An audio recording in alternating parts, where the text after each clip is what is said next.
Praise lord అండి. దేవునికి మహిమ కలుగును గాక. వాక్యానికి వెళ్ళడానికి ముందు చిన్న ప్రార్థన చేసుకున్నాం. పరిశుద్ధ గొప్ప దేవానికి స్తోత్రం నాయన. ఇదిగో తండ్రి, నీ శరీరము తిని నీ రక్తము త్రాగు వాడికి నిత్య జీవం అని చెప్పిన నీ వాగ్దానం గురించి, నీ మాట గురించి మేము ధ్యానిస్తుండగా నాయన, ఇందులో ఉన్న సత్యము మర్మాలు మాకు బోధించమని నీవే నిజమైన శరీరధారిగా వచ్చిన దేవాది దేవుడవు తండ్రి నాయన. వాక్యం ఉన్న ప్రభా నాయన మాతో మాట్లాడి మమ్మల్ని బలపరిచి నీలో ఉన్న శక్తి ప్రభావం మాకు దాయిచ్యమని తండ్రి కుమార పరిశుద్ధాత్మలో యేసయ్య ప్రార్థన తెలియకుంటూ కొనుక్కుంటున్నాం తండ్రి. ఆమేన్. ప్రైజ్ లార్డ్ అండి. దేవునికి మహిమ కలుగును గాక. మరి ఈరోజు దేవాది దేవుడు మనకిస్తున్న వాక్యాంశం ఏంటంటే, నా శరీరమును తిని నా రక్తమును త్రాగు వానికి నిత్య జీవము కలదు.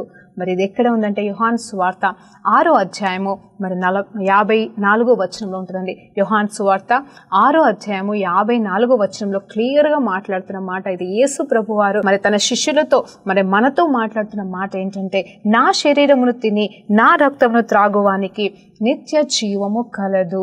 Praise the Lord. దేవునికి మహిమ కలుగును గాక. ఇదేంటి నీ నిత్య జీవం అంటే ఏంటి? మరి నా శరీరం అంటే ఆయన శరీరం ఏమై ఉన్నది, ఆయన రక్తం అంటే మనం ఏ రకంగా స్వీకరించబోతున్నాము అనే సత్యాల గురించి మరి ఈరోజు మీకు ఎన్ని అపోహలు ఉన్నాయో ఈ విషయంలో మరి నాకైతే తెలియదు. కానీ మరి నాకు దేవాది దేవుడు చెప్పిన మాటల్ని మీకు బోధిస్తుండగా, మీకు చెప్తుండగా దేవుడు మీతో మాట్లాడను గాక. నిజమైన నిత్య జీవము గురించిన సత్యాలు అంత మాత్రమే కాదు, ఆయన శరీరము ఆయన రక్తంలో మనం ఏ రీతిగా పాలుభాగస్సులం అవుతామో, ఏ రీతిగా మనం పొందుకోగలమో అనే సత్యాన్ని ఈరోజు మనం ధ్యానిస్తుండగా దేవుడు మనతో మాట్లాడను గాక. హల్లెలూయా. దేవునికి మహిమ కలుగును గాక. మరి యోహాను సువార్త మరి 6వ అధ్యాయంలో చూసినప్పుడు అక్కడ క్లియర్గా మరి దేవాది దేవుడు తన గురించిన మాటలు మరి తన ఎందు నిమిత్తం వచ్చి ఉన్నాడు. నేనే జీవాహారము, నేనే మరి నన్ను తినువారే మరి నన్ను భుజించిన వారికి మరి నిత్య జీవము కలగదని చెప్తున్నాడు. ఇదిగో నేనే మార్గము సత్యము జీవమే ఉన్నవాడను నేనే అని చెప్తున్నా ఈ దేవాది దేవుడు ఆ జీవాహారమును కూడా నేనే, ఇదిగో మరి పరలోకం నుండి దిగి వచ్చిన మరి ఆహారాన్ని నేనే అని కూడా మరి ఎన్నోసార్లు మరి ఈ మొదటి వచనం నుండి మరి చివరి వచనం వరకు ఎన్నోసార్లు మాట్లాడుతున్నాడండి. మరి ప్రత్యేకంగా ఈరోజు మనం కొన్ని వచనాలు, ఇందులో ఉన్న కొన్ని వచనాలు మనం ధ్యానిస్తుండగా మరి మొట్టమొదటిగా యోహాను సువార్త 6వ అధ్యాయము 27వ వచనాన్ని ఒకసారి ధ్యానిద్దామండి. క్షయమైన ఆహారము కొరకు కష్టపడకుడి, కానీ నిత్య జీవము కలగచేయు అక్షయమైన ఆహారము కొరకు కష్టపడుడి. చూడండి ఇక్కడ ఏం మాట్లాడుతున్నాడు దేవుడు అంటే, క్షయమైన ఆహారము అంటే నశించిపోతున్న ఆహారం గురించి, మరి వ్యర్థమైపోతున్న ఆహారం గురించి, పనికి రాని దాని గురించి మరి నువ్వు కష్టపడకు, కానీ ఇదిగో నిత్య జీవము కలగజేయు, నిత్య జీవాన్ని ఇచ్చే మరి అక్షయమైన శ్రేష్టమైన ఆహారము కొరకు, నిత్యంగా ఉండే ఆహారము కొరకు నువ్వు కష్టపడమని చెప్తున్నాడు. మనుష్య కుమారుడు దానిని మీకు ఇచ్చుచున్నాడు అంటే, మనుష్య కుమారుడు అంటే ఇక్కడ ఎవరో కాదండి, యేసు ప్రభు వారు మనకి ఇవ్వబోతున్నాడు. ఏమి ఇవ్వబోతున్నాడు అంటే, ఇదిగో మనకి అక్షయమైన మరి శ్రేష్టమైన మరి ఆహారాన్ని మనకి ఇవ్వబోతున్నాడు. దానికోసం మనల్ని కష్టపడమంటున్నాడు. అవును, మరి ఆయన ఇవ్వబోతున్నాడు, అలాగే కష్టపడమంటున్నాడు. మరి ఉచితము కాదా అంటే మరి ఆలోచన చేద్దాం ఇది కూడా. మరి తర్వాత ఇంకొక వచనాన్ని కూడా చూద్దామండి. మరి అదే యోహాను సువార్త 6వ అధ్యాయం 54 నుండి మరి 56 వచనాల వరకు చూసినప్పుడు, నా శరీరమును తిని నా రక్తమును త్రాగువాడు నిత్య జీవము గలవాడు, మరి అంత్య దినములలో నేను వారిని లేపెదను. మరి నా శరీరము నిజమైన ఆహారమై నా రక్తము నిజమైన పానమునై ఉన్నవని చెప్తున్నాడు. నా శరీరమును తిని నా రక్తమును త్రాగువాడు నా యందును మరి నేను వాడి యందును నిలిచి ఉంటామని కూడా చెప్తున్నాడండి. మరి జీవం గల తండ్రి నన్ను పంపెనని కనుక నేను తండ్రి మూలంగా జీవించున్నట్లే మరి నన్ను తినువాడును నా మూలంగా జీవించును. ఇదే పరలోకం నుండి దిగి వచ్చిన ఆహారం అని చెప్పేసి తన గురించి మాట్లాడుతున్నాడండి. చూడండి, మొదటి వచనంలో చూసినప్పుడు మరి ఇదిగో క్షయమైన వాటి గురించి కష్టపడకండి, కానీ మరి ఇదిగో అక్షయమైన వాటి గురించి మరి ఆహారము కొరకు మరి నువ్వు కష్టపడమని చెప్తున్నాడు. అది నేను నీకు ఇవ్వబోతున్నానని చెప్తున్నాడు. మరి ఇక్కడ ఈ వచనంలో చూస్తే, నా శరీరము నా రక్తము మీరు తిని త్రాగిన ఎడల మీకు నిత్య జీవము కలుగుతుంది. అంత మాత్రమే కాదు, మీరు తండ్రితో పాటుగా ఏకమైన వారిగా ఉంటారు, అంటే నాతో ఏకమై ఉంటారు, నాతో పాలు భాగస్తులుగా ఉంటారు. ఇదిగో మరి నా వలన మరి నా యందు కూడా మీరు నిలుస్తారు. అంత మాత్రమే కాదు, నేను కూడా మీ యందు నిలిచి ఉంటానని చెప్తున్నాడు. అవును, మనకు తెలుసు కదండి, యోహాను సువార్త 15వ అధ్యాయంలో నేను ద్రాక్షావళిని, మీరు తీగలు, మరి నా యందు మీరు నిలిచి ఉంటే మీరు నిత్యముగా జీవిస్తారు, మరికి మీకు దీవెన ఆశీర్వాదాలు ఉంటాయని చెప్పేసి అక్కడ కూడా మరి తండ్రి, పరలోకపు తండ్రి వ్యవసాయకుడు అని చెప్తూ మరి మాట్లాడుతున్న మాటలు మనకు తెలుసు. మరి ఈ రోజు మరి అదైతే ఆయనతో పాటుగా సంబంధం గురించి, సహవాసం గురించి, మరి ఆయనతో ఎలా నిలిచి ఉండాలని గురించి అక్కడ చెప్తున్న మర్మాలు ఒక ఎత్తైతే, మరి ఈ రోజు ఇక్కడ మనం ధ్యానిస్తున్న మాట్లాడిస్తున్న ఈ మాటలు, ఈ సత్యాలు మరోవైపున ఉన్నాయండి. అంటే ఇవి కూడా మరి దేవుని చేత పలికబడినవి, లిఖించబడిన సత్యాలు. మనము మరి శరీరము రక్తము అంటే మనకి గుర్తుకొచ్చేది ఏంటంటే మరి బల్లారాధన, మరి కమ్యూన్ అని అంటాము, మరి ప్రభు రాత్రి భోజనం అంటాం కదండి. మరి సంఘాలలో మనం ప్రతి ఆదివారం, మరి కొన్ని సంఘాలలో అయితే మరి వీలును బట్టి, వారి అనుకూలతను బట్టి మరి మొదటి ఆదివారాలు ఇస్తూ ఉన్నారు. మరి కొన్ని చోట్లయితే మరి ఎప్పుడైతే ఆరాధన జరుగుతుందో ఆరాధన జరుగు చోటెల్లా మరి శరీర రక్తంలో పాలుభాగస్తులు అవుతూ మరి ఆరాధనలో, మరి ఆ బల్లారాధనలో పాలుభాగస్తులు అవుతున్నారండి. అది కేవలం సంఘానికే పరిమితం అవుతుంది, సంఘంలోనే తీసుకుంటున్నారు. అది కూడా మనకి తెలిసిన సత్యమే. హల్లెలూయా, దేవునికి మహిమ కలుగును గాక. కానీ ఈ రోజు మీకు కొన్ని సత్యాలు ఈ విషయంలో మీకు బోధించాలని ఆశ కలిగిన, అది దేవాది దేవుడు నాకు బయలుపరిచిన సత్యాలండి. ప్రైజ్ ది లార్డ్, దేవునికి మహిమ కలుగును గాక. ఇది ఎవరిని నేను అంటే నెగిటివ్గా నడిపించడానికో లేకపోతే మీకు తప్పుడు బోధ చెప్పడానికి నేను ఇక్కడ లేను. కానీ మరి నిజంగా ఒక్కసారి ఆత్మస్వరూపుడు, ఆ సత్యస్వరూపైన ఆత్మ ఈరోజు మీతో కూడా మాట్లాడుతుండగా నా ద్వారా మరి మీకు బయలుపరుస్తున్న సత్యాన్ని మీరు గ్రహించాలని నేను కోరుకుంటున్నానండి. మరి ఒకసారి మరి యోహాను సువార్త మరి 54 నుండి మరి ఆ 3 వచనాలు చదువుకున్నాం కదండి. మరి ఎట్లా మరి ఆయనతో జీవిస్తే, ఆయనతో నివసిస్తే మాత్రమే కాదు, ఆయనని తింటే కూడా అని ఉంటుంది. మరి ఆ తినడం అంటే ఏంటి అంటే మరి నిజంగా 2 రకాలుగా ఉంటాయండి.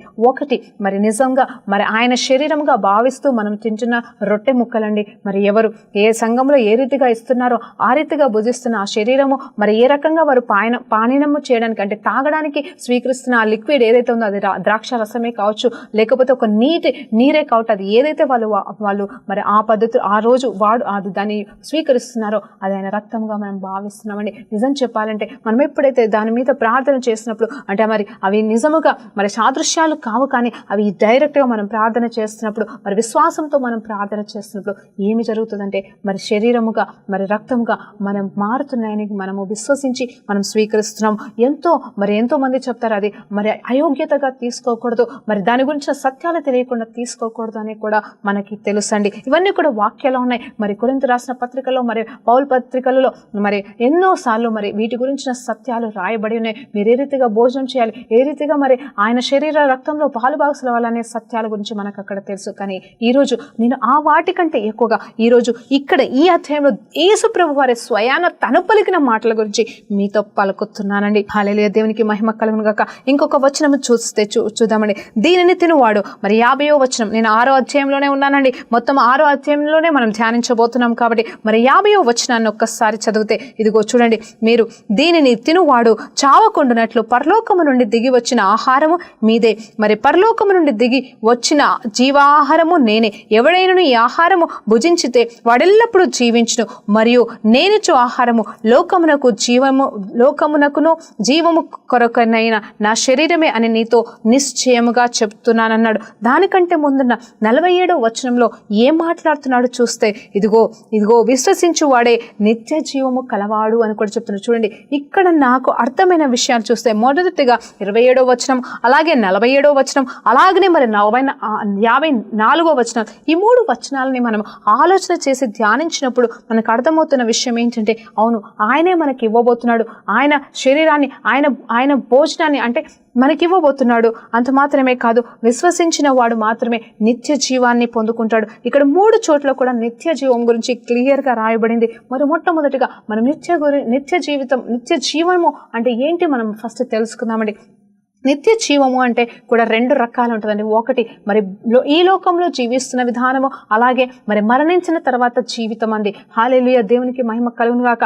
అవును, మరి మరణించక ముందు జీవితము, మరణించిన తర్వాత జీవితము అంటే యేసు ప్రభువును నువ్వు ఎప్పుడైతే సొంత రక్షకుడిగా అంగీకరించి మరి నీ హృదయంలో ఆయన ఆహ్వానించి మరి నీ యేసు ప్రభు నా దేవుడు ప్రభు, ఇంకా ఆయన తప్ప వేరే దేవుడే లేడని నీ జీవితాన్ని ఆయనకు నువ్వు సమర్పించుకుంటావో, ఆ ప్రార్థన చేసిన మరుక్షణం, అది కూడా విశ్వాసముతో నువ్వు చేసిన ప్రార్థన, నీ నోటితో అంగీకరించి చేసిన ఈ ప్రార్థన ద్వారా నువ్వు రక్షించబడుతున్నావు. మరి ఆ నిత్య జీవానికి నువ్వు అవును ఆ వారసుడిగా అవుతున్నావు. నువ్వు నరకం నుండి తప్పించబడుతున్నావు, ఆయన రాజ్యంలోనికి వారసుడిగా. మరి ఆ క్షణమే మరి ఈ భూలోకంలో జీవిస్తున్న ఆ క్షణం నుండే నువ్వు మరి దేవాది దేవునితో పాలు భాగస్తుడు అవుతున్నావు, వారసుడిగా మార్చబడుతున్నావండి. మరి ఎప్పుడైతే మరి ఆ హృదయంతో నువ్వు స్వీకరిస్తున్నావో అది విశ్వాస కార్యము. ఆ విశ్వాసంతో నువ్వు నమ్మినప్పుడు మనం పొందుకున్నప్పుడు దేవుడు నిన్ను నిత్య జీవంలోనికి వెళ్ళడానికి అర్హత కలగజేస్తున్నాడు నీకు. మరి ఇక్కడ చూసినప్పుడు మరి విశ్వాసము వలనే నువ్వు దీన్ని భుజిస్తే మరి నిత్య జీవం అనేది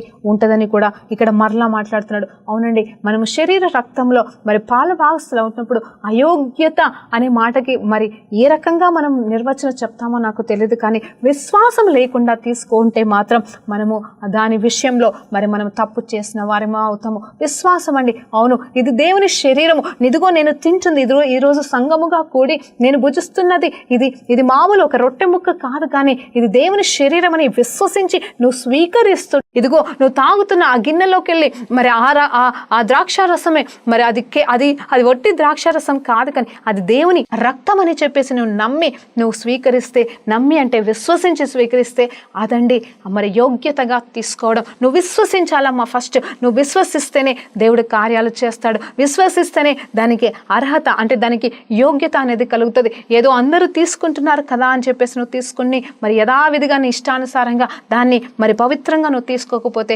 అది వ్యర్థమైన. మరి ఈరోజు మీతో మాట్లాడుతున్నాను, వ్యర్థం అంటే అది నీ కడుపులోకి వెళ్ళి అది నీకు జీవాన్ని ఇస్తుందేమో, కానీ నిత్య జీవానికి వారసులుగా మాత్రం అది నిన్ను చేయలేదు. ఎప్పుడు చేయగలదు అంటే కేవలం నువ్వు విశ్వాసముతో, అవును ప్రభా నేను పాపిని, నాకు ఈ యోగ్యత లేదు, ఇదిగో నిన్నటి వరకు కూడా నేను తప్పే చేస్తున్నాను, ఈ రోజు పొద్దున కూడా నేను తప్పే చేస్తున్నాను, అయినను నువ్వు నాకు ఇచ్చిన కృప చొప్పున నీ కుమారుడైన యేసు ప్రభు కార్చిన రక్తము ద్వారా ఇదిగో నేను పాప క్షమాపణ కోరుకుంటూ నన్ను క్షమించు ప్రభు అని ఆ ఒక్క నిమిషంలోనే నువ్వు ప్రార్థన చేసి నీ చేతిలో ఉన్న రొట్టెని, నీ చేతిలో ఉన్న ఆ ద్రాక్షారసాన్ని నువ్వు స్వీకరించినప్పుడు మరి దేవాది దేవుడు నిన్ను మరి శుద్ధుడిగా మారుస్తున్నాడు, పరిశుద్ధుడిగా మారుస్తాడు. అదే అండి నిజమైన యోగ్యత అని నాకు పరిశుద్ధాత్మ దేవుడు బోధించాడు. అంతేకాని మరి ఇంకేదో కాదు. మరి నేను ఒకరోజు నేను సంఘంలో కూర్చున్నప్పుడు నా పక్కన నా ఒక సిస్టర్ తను ఏమంటారంటే మరి ఆ బల్లారాధన తీసుకోలేదండి.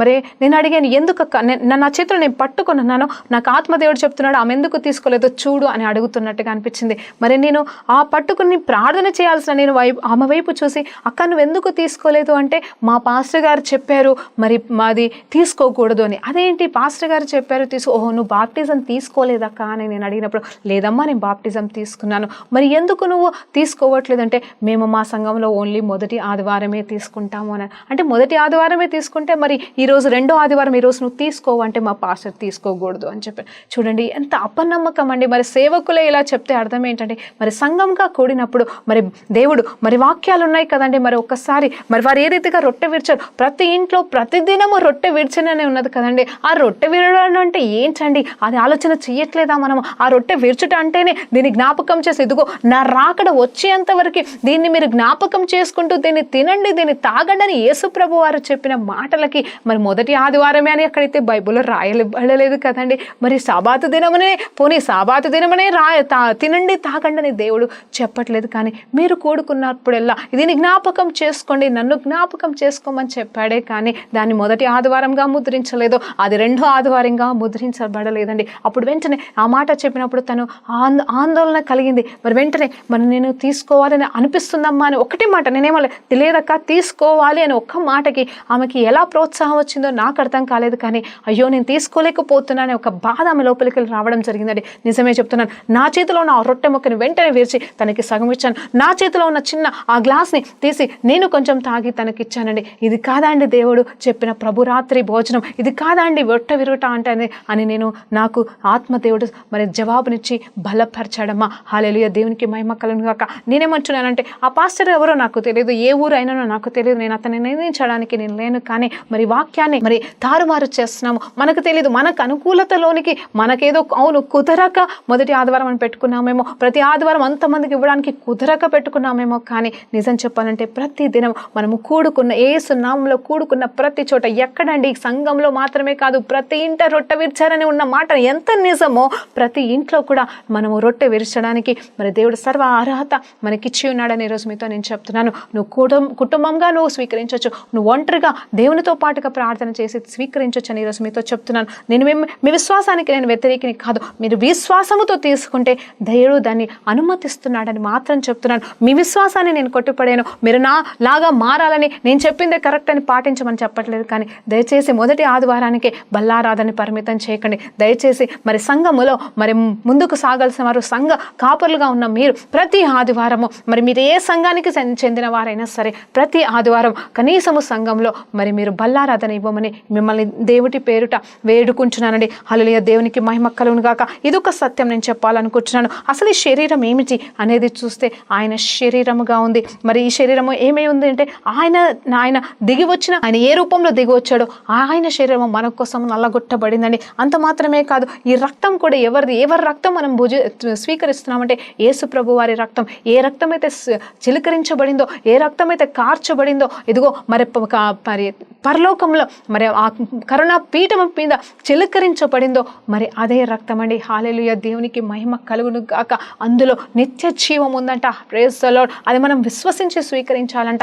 ఇది జ్ఞాపకం చేసుకోండి అప్పటివరకు, నా రాకడ వచ్చేంతవరకు అని చెప్పేసి దేవుడు చెప్తున్నాడు. మరొక్కసారి మాట చెప్తున్నందుకు దేవుడికి మహిమ కలుగును కాకమ్మా. ఇదిగో మరి పాత నిబంధనలో ఏ రీతిగా ఉంది అనేది చూస్తే, పాత నిబంధన ప్రకారంగా చూస్తే మరి మన పాపముల నిమిత్తం మరి యేసు ప్రభు వారు మరి ఏర్పాటు చేసిన మరి తండ్రి ఏర్పాటు చేసింది ఏంటంటే మరి దానికి ఒక సొల్యూషన్ ఇచ్చాడు. ఏంటంటే మరి కోడల రక్తము, మరి జంతువుల రక్తము, మరి మూగ జంతువుల రక్తాన్ని మరి మనం అక్కడ కార్చడం అనేది జరిగింది, మరి చిలకరించడం అనేది జరిగింది. ఎక్కడండి? మరి దేవుని మందసం పైన. అంత మాత్రమే కాదు, ఆ శరీరము ఏ శరీరం అయితే మరి చంపబడిందో మరి ఆ శరీరాన్ని మరి ఆ జంతువుల శరీరాన్ని మరి వాళ్ళు భుజించారు. కొన్ని సందర్భాలలో మరి కొన్ని సందర్భాలు అంటే అర్పణల గురించి వెళ్ళదలుచుకోలేదండి ఇప్పుడు నేను, కానీ కొన్ని అర్పణలో మరి మొత్తం కాల్చి బూడిద చేశారు. మరి కొన్ని విషయాల్లో కొన్ని చోట్లయితే మరి ఆ శరీరాన్ని భుజించమని కూడా దేవుడు చెప్పాడు. మరి ఏ సందర్భాల్లో భుజించమని చెప్పాడు, ఏ సందర్భంలో దాన్ని కంప్లీట్గా కాల్చివేయండి, ఊరవతల పడింది, ఆ బూడిద కూడా అసలు మీ ఆవరణలో ఉండకూడదు, ఊరవతలో పడేయమని కూడా చెప్పిన సందర్భాలు ఉన్నాయి. అవన్నీ కూడా మన లేవి గ్రంథంలో మనం చదువుకుంటే తెలుస్తాయి. ఇప్పుడు నేనేమంటున్నానంటే నిజమే, కానీ ఒక్కటి జ్ఞాపకం చేసుకోండి, మరి అప్పుడు ఆ శరీరాన్ని తినమని చెప్పిన దేవాది దేవుడు మరి అక్కడ యాజకులు తిన్నారండి. మరి వాళ్ళు మరి వారి ఇళ్లలో కూడా మరి పస్కా పండుగ రోజు కూడా మరి వాళ్ళు భుజించారు కదండి.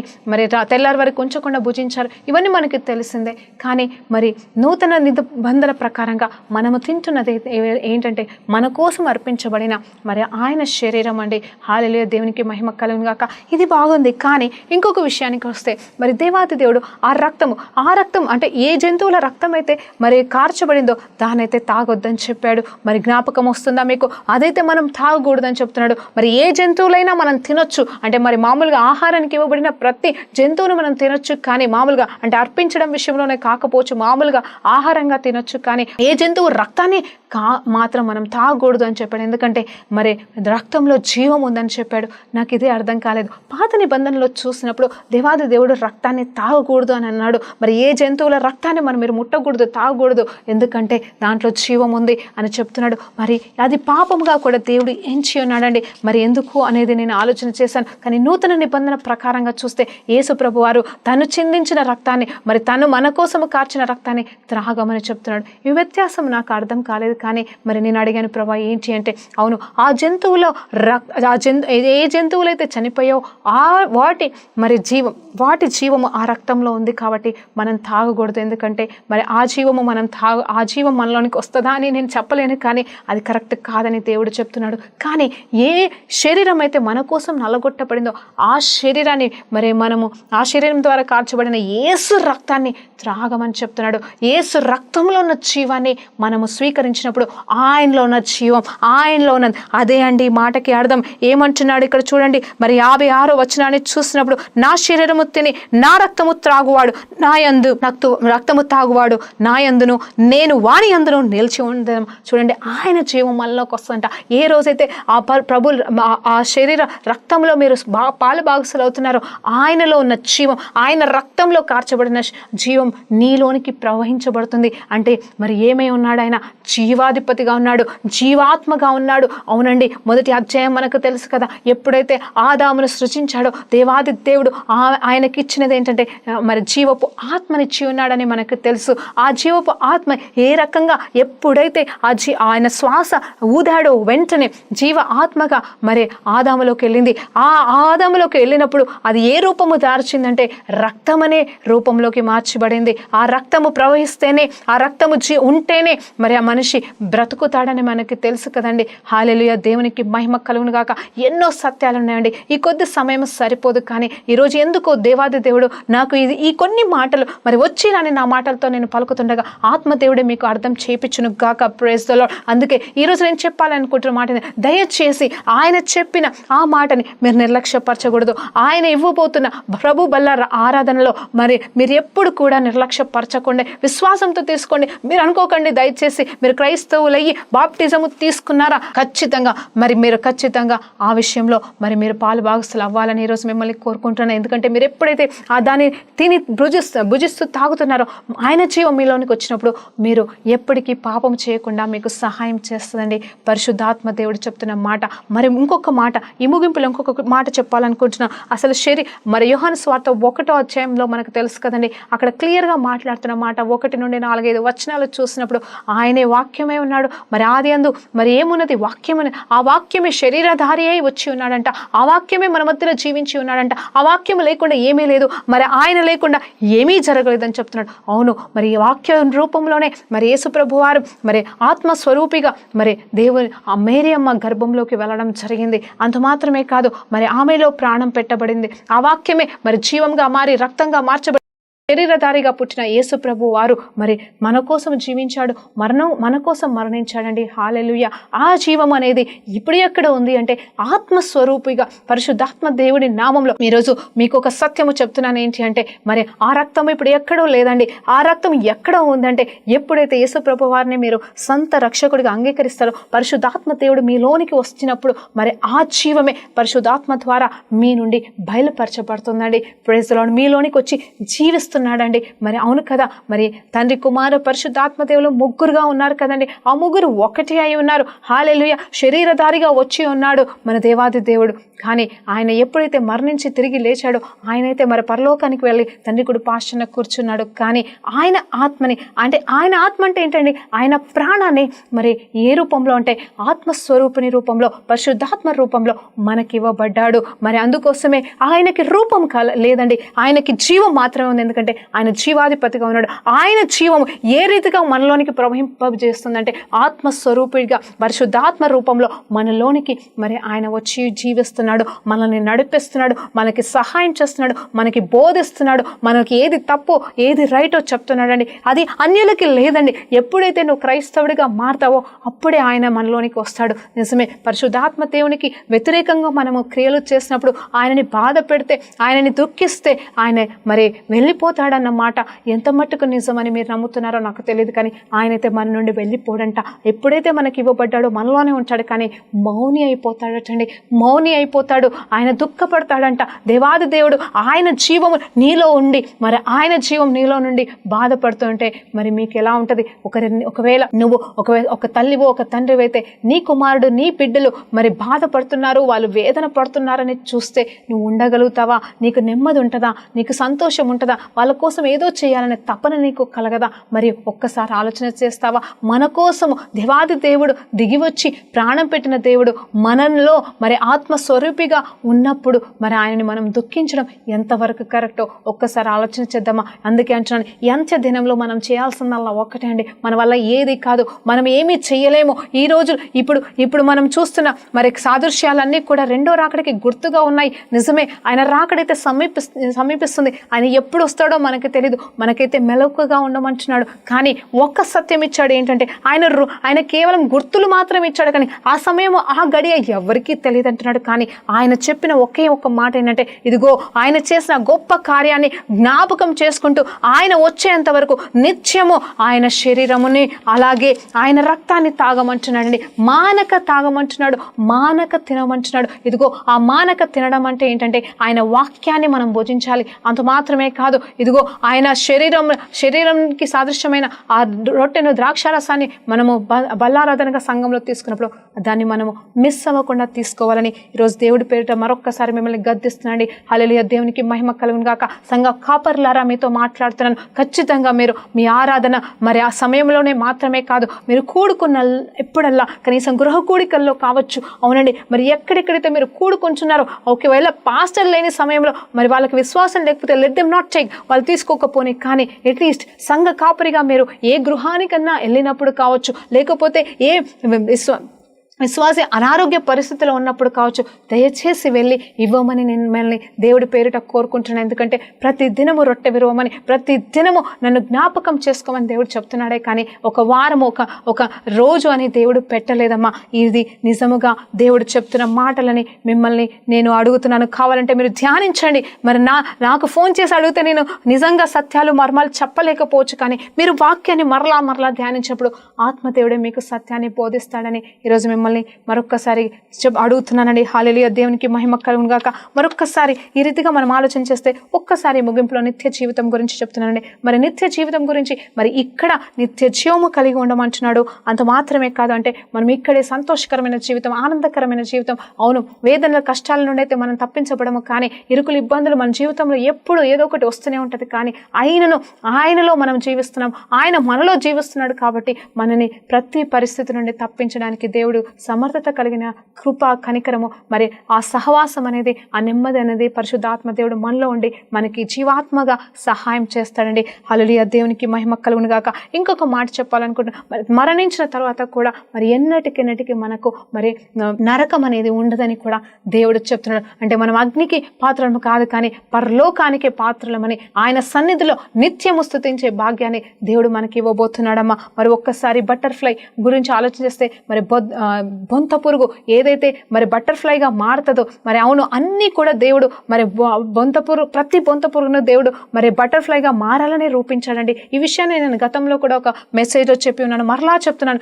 ఏంటి అంటే మరి ప్రతి బొంత పురుగుని కూడా దేవుడు మరి దాన్ని ఏ రకంగా చేశాడు అంటే మరి బటర్ఫ్లై అవ్వడానికి చేశాడు, కానీ అనుకోని రీతిగా అవి మధ్యలోనే చనిపోతున్నాయండి. మరి అవి చచ్చిపోతున్నాయి, కానీ కొన్ని మాత్రం ఖచ్చితంగా బటర్ఫ్లై అవుతున్నాయి. బటర్ఫ్లై అయిన తర్వాత అవి ఎంతకాలం జీవిస్తాయంటే మరి ఎంతో కాలం జీవించే కొన్ని రోజులు జీవిస్తాయంట.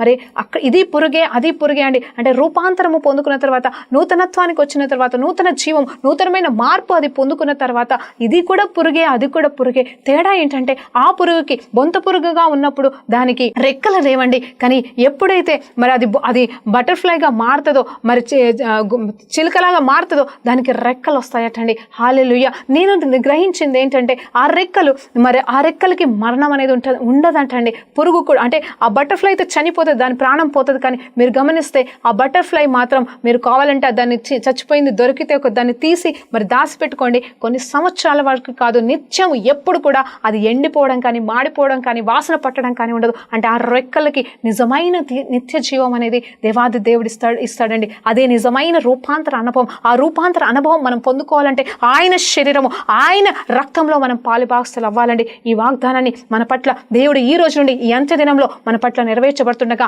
ఆయనతో మనం ముందుకు సాగదాం. ప్రార్థన చేసుకుందాం. పరిశుద్ధ గొప్ప దేవానికి స్తోత్రం, స్తుతి, మహిమ, ఘనత ఈ ప్రభావం చెల్లించుకుంటున్నాం రాజా. ఈ సమయంలో ప్రభా నీ నిత్య జీవమును గురించి, నీ శరీరం గురించి, నీ రక్తం గురించి మేము ధ్యానిస్తుండగా ప్రభా నిత్యము నీలో పాలుభాగస్వామ్యం అయ్యే భాగ్యాన్ని మాకు దయచేయమని యేసు నామములో ప్రార్థన తడివేడుకుంటూ పొందుకుంటున్నాం తండ్రి.